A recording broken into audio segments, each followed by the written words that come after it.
Hey everybody, welcome to another edition of Lockbox Lunatics. I am one of your trusty hosts.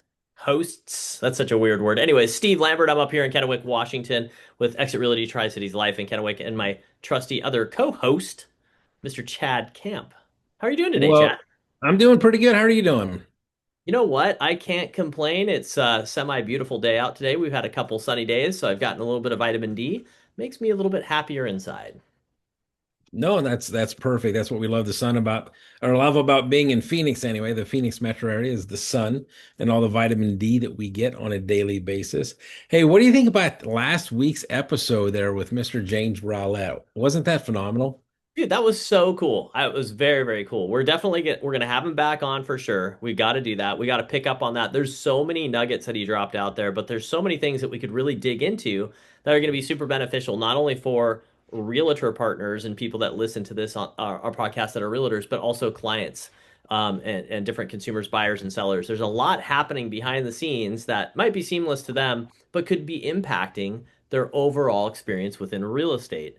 And we're going to kind of dive into that a little bit today, kind of uncover a little bit more about what goes on, right? With the magic curtain behind Zillow, the Wizard of Zillow, we'll call them instead of the Wizard of Oz, right?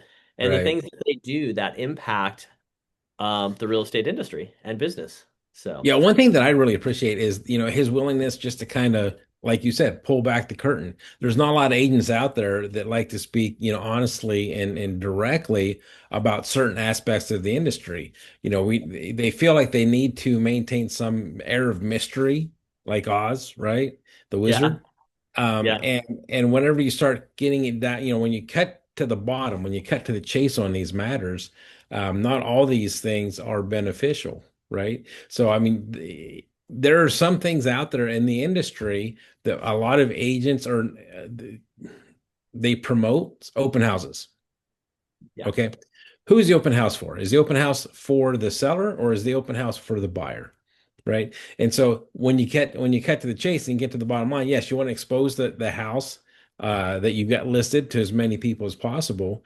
But on the flip side, every single agent sitting there knows not everyone that walks through that door is going to fall in love with that home, and they're All right. wanting to pick them up as an underrepresented buyer. Right. And so there's not a lot of agents out there that will be, that honest with the owners of the properties. And so that's one thing I have appreciated about James is he's taken an aspect of the industry and shining a light and just giving, the God's honest truth about that situation as far as he knows, right? Yeah. Well, it's interesting. Gosh, open houses, whole nother subject, right? That's Oh, interesting it because when you look at the is. number of tenured agents that are successful that do open houses, pretty high. But typically open houses are run by newer agents because it's a chance for them to build their book, if you will, right? Get leads and try and generate things. But savvy veteran agents though run their open houses. But we could have a whole nother thing on that because like you said, the probability or likelihood of somebody walking in that front door and buying it is so low. I've sold in my career, I think, two houses now at open houses, and I started doing this in 2012, I want to say. So it's 2026, two and I've run hundreds and hundreds of open houses, and I've had two people actually come in the door, and it was the right house for them. But I have transacted so many other deals off of the names I get at open houses. That's a whole nother ball of wax. Most sellers don't Yeah. realize that. But no, what I really like though about what he brought up in that episode was something that people don't realize, which was one, that how Zillow refers agents, or when you click on connect with an agent or tour with an agent, that they're getting 40% of that agent's commission. And what he brought up about that, and which is a great thing for people to understand, is motivation levels, right? We are commission only. We don't get paid magically. Nothing falls out of the sky. We don't close anything. We don't get paid. We get nothing, right? So we have to go out and Right. create our business every day. And so the interesting thing to me is that, do you have an agent that's super motivated in your best interest and working in your best interest when they're giving away 40% of what they're getting? Or do you have an agent that's motivated to close the transaction as fast as possible and get you in whatever house you kind of semi like and push you into it to a certain extent? And it's Right. interesting.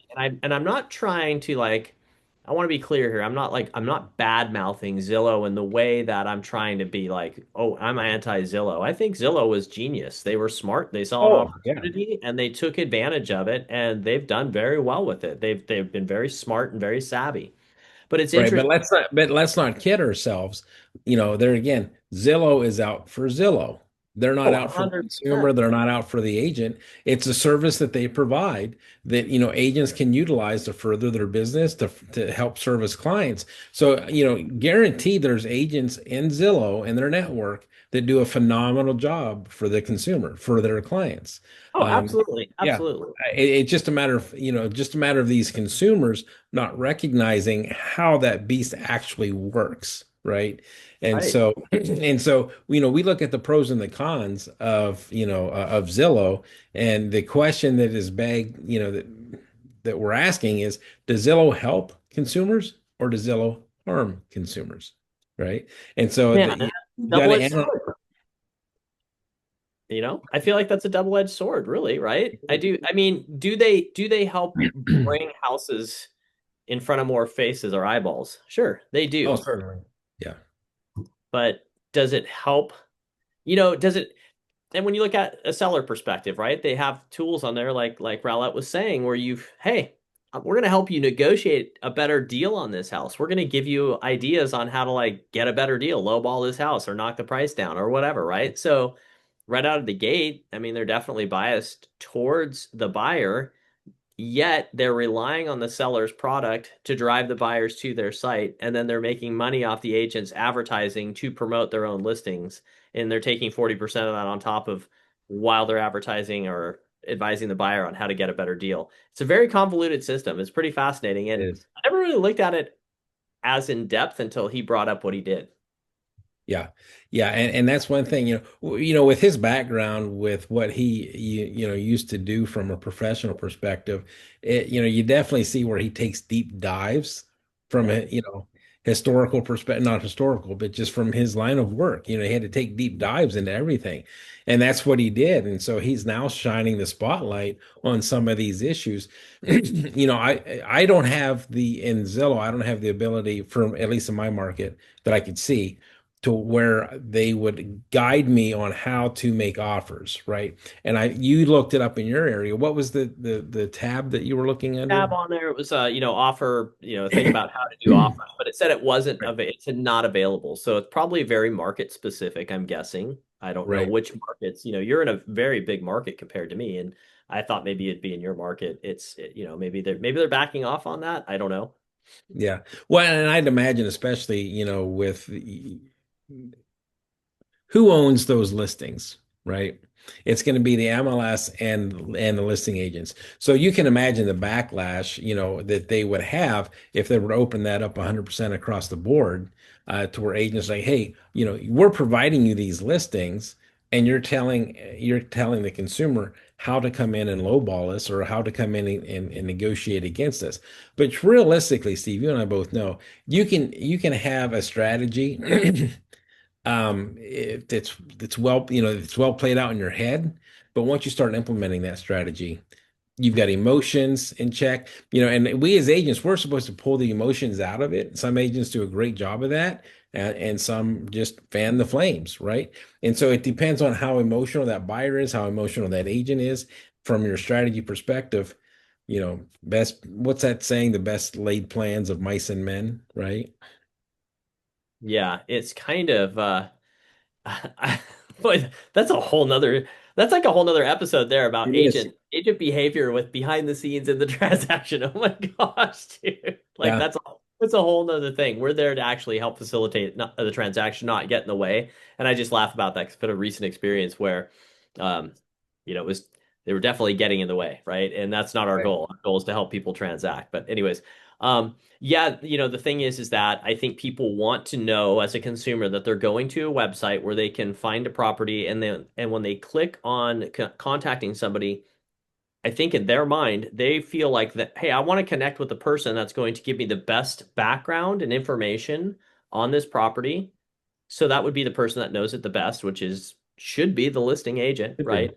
And Bingo. instead, you're going to somebody that's paying Zillow an exorbitant amount of money to be considered in this partner, whatever of the two programs they're in, the newest one being more the one where you're giving them 40% of your commission kind of thing.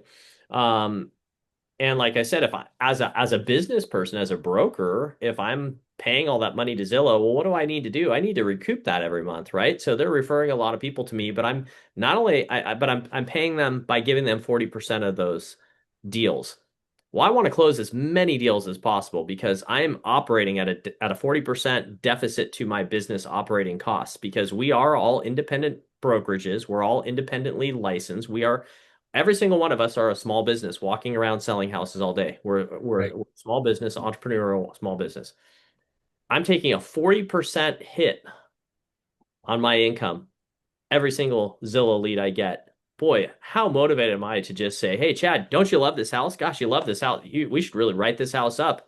You're all excited. It's an emotional decision, and you get caught up in that whirlwind and you want to write it up. Am I necessarily inclined to do what's best for you? I should be, but am I necessarily financially motivated to do what's best for you? I'm motivated to get as many things signed on the dotted line and under contract as possible because I need to make up that 40% that I'm knocking off the top somewhere else. That's why I feel like your best person is, contact the listing agent yourself then if you're not sure. Find the property out and then go online and find it or go drive by and look at the sign or something. Um, Well, the trick is for the consumers to stay on the website. Zillow, that's one of the things that I tell my sellers. I want to drive that traffic away from Zillow. I don't want to point people to Zillow. I want to point them to the website that we provide them, right? Because what's on Zillow, you're looking at a home, well, there's hundreds of other homes to look at. They're going to spend 3 to 5 to 8 seconds on your home, and then they're going to look at the next one in the slide.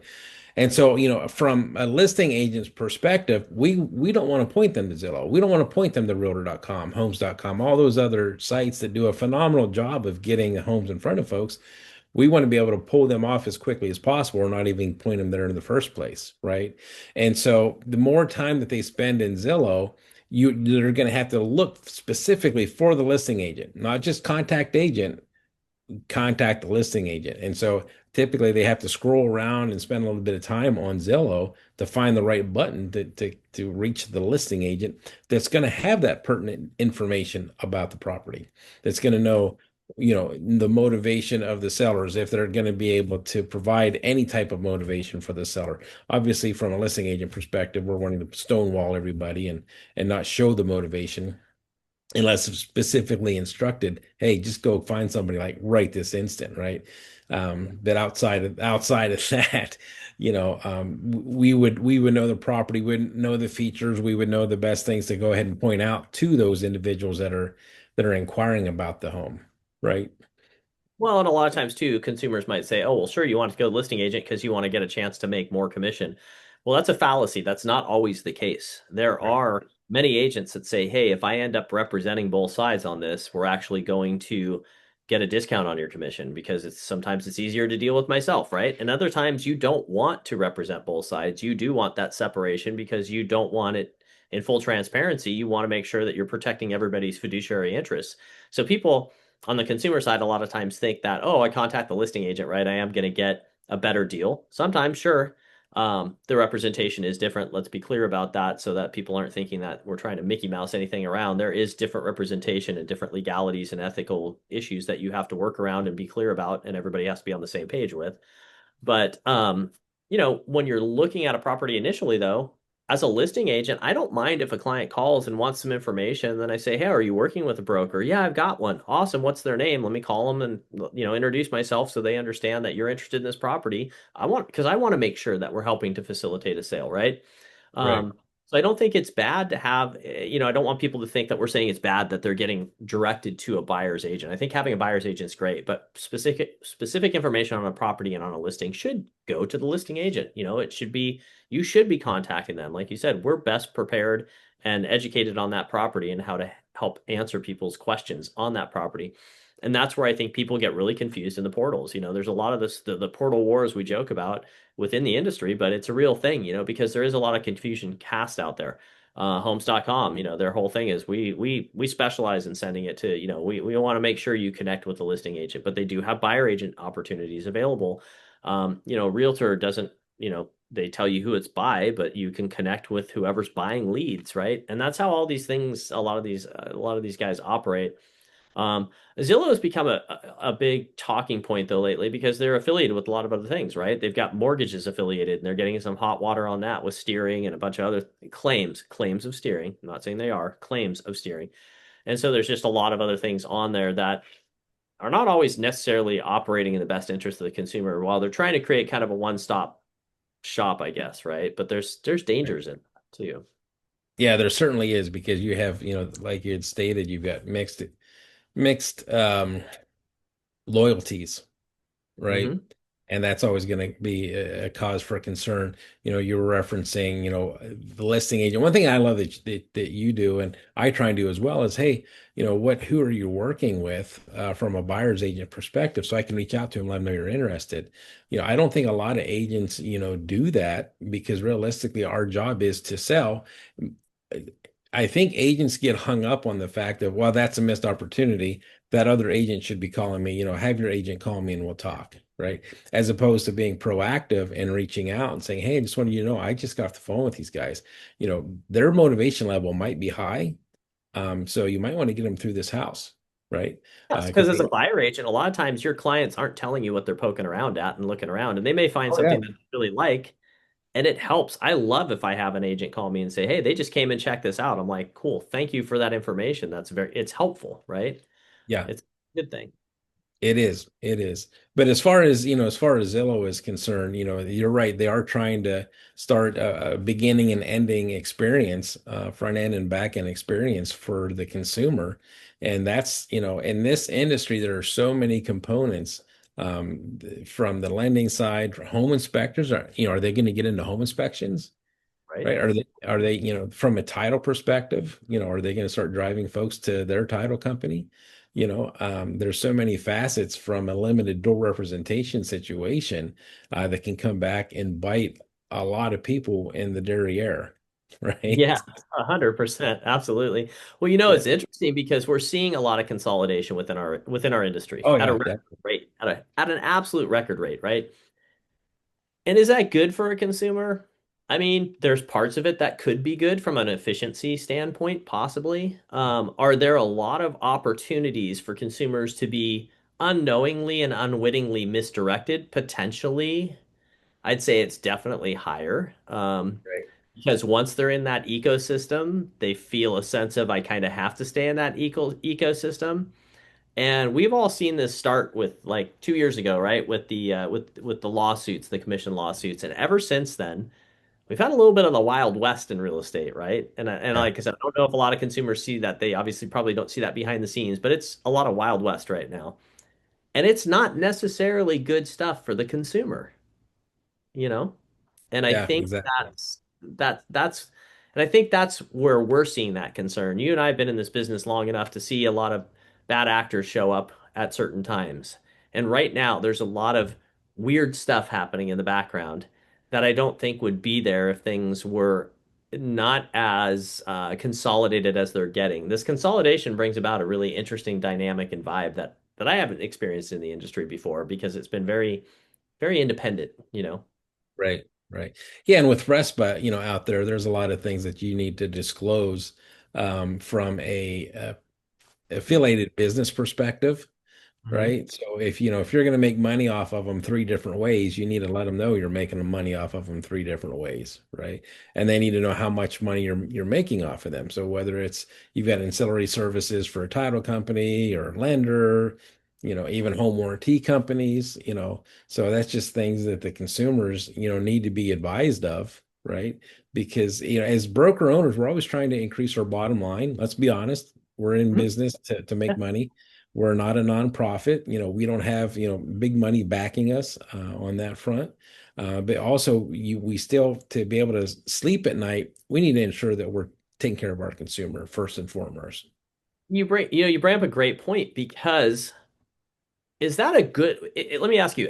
You're a consumer, so you're Chad home buyer, and I'm Steve. I'm Steve agent, and I say, hey Chad, I've got this ABD affiliated business disclosure for you to let you know that the title company we're using, I get I get a little something from them. The lender you're using, I get a little something from them, and the home insurance guy, the home warranty, I get a little something from them. Do you start to feel? Is Steve really operating in my best interest right now? Or wow, Steve's making a lot of money on this by just plugging his people in. And do I really have a choice in this? Maybe I don't feel so good about. Maybe that makes me feel a Yeah. little bit less like Steve's a good guy and after my best interest, right? Right. Yeah, that's a whole different conversation that we can have about referrals, referring individuals out if there's a kickback of any sort or a referral agreement, because that, in my opinion, this is just my humble opinion, it taints the referral, Hmm. right? It You know, does. what is Chad's true motivation for referring me to home warranty company? What is his true motivation for referring me to a title company, to a lender, right? And agents are salespeople, and they do a great job of spinning things, Yeah. right? So I know how to spin that this is in your best interest type of thing, right? Mhm. But most times, consumers want to know that who you're referring, that you can trust them, and that they're going to get the job done, right? Yeah. And also that it's not going to cost them any more than if they use another entity or service, right? We'll have to get you said we'll have to get into that one because there's a thing we have in Washington State called negligent referrals, and I'm sure you have it down there as well, which is where we can be held liable for making a referral to a company that's either like lost its license or has complaints against it. We can get dragged into that whole thing. So you Yeah. have to be very careful about that as well. But anyways, like you said, that's a whole nother ball of wax, man. That's right. That's a whole other, yeah, worms that we can wrangle some other day. But we're at the end of our time here. So, hey, it was great visiting with you, Steve. For those that took the time to watch, we thank you so much for being part of the Lockbox Lunatics. If you would like, share, and comment about today's subject, we'd love to hear your thoughts on, as far as what your thoughts on Zillow are, what your thoughts are on referrals, and as well as any type of topic that you'd like to hear. I will say this is I guarantee you we'll probably have James Rowlett back on the show upcoming. It was very educational, very eye-opening. So we really appreciated him. So we'll go ahead and catch everybody. What's We that? definitely have some conversations to catch up on with him on that for sure. Oh, definitely, definitely. So, all right, everyone, thanks for tuning in, and we'll catch up with you next week. Take care.